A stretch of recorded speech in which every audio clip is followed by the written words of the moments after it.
Beautiful morning to all of you. I'm here to just spark another thought provoking thought in your mind today. How do you feel when somebody you are very close to does not agree to what you're saying? Do you feel let down? Do you feel that the people around you who are close to you should always say yes or agree to what you're saying? Otherwise, you feel let down. Other thing is, how do you feel when you disagree with somebody whom you are close to?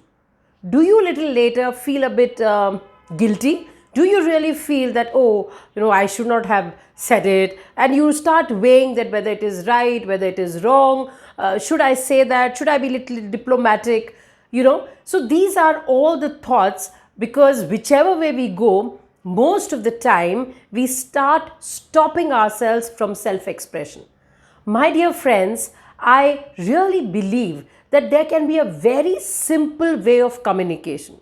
It is never what you are saying, but how you are saying is very important in communication, right? Because when I express myself, my whole idea is not to hurt somebody, but express my own feelings. Coming back, today I'm only talking about your feelings, because our thoughts lead to our feelings and our feelings lead to our action. Summing it up, so many times, as I said, when somebody is not agreeing to what I'm saying, sometimes I start making it a big deal because I am not used to something called an open discussion.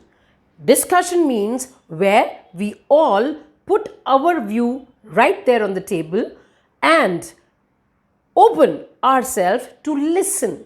Yes, a very important part of communication is listening. The same way in self-expression, when I am disagreeing with somebody, I am not saying that that person is wrong. Maybe whatever we are speaking or discussing, I have an opinion about it. There's nothing called right and wrong.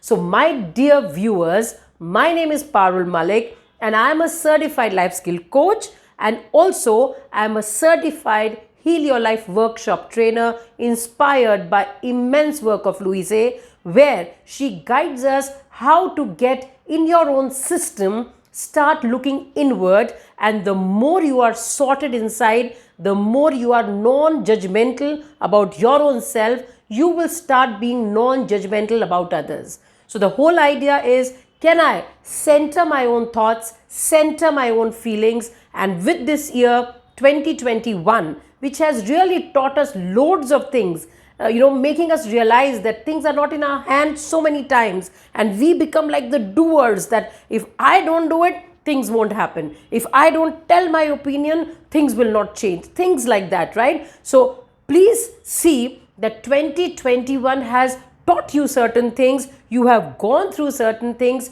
What are your takeaways? My suggestion, write that in your diary and surely have one-pager gratitude diary maintained, one-pager every day maintained, and a gratitude diary where by the end of this year, write down what are the things you are thankful for. I am sure out of 10 things, 20 things, 30 things, you are surely upset with some things, of course, but there are some things you are thankful for. Can you end this year by gratitude statement, gratitude, affirmations, and say, I am thankful for what I have learned in this year. I am thankful to the universe to teach me so many things, or that particular thing in this year. That's all is needed to start a powerful life of your choice. Thank you so much for all your viewings.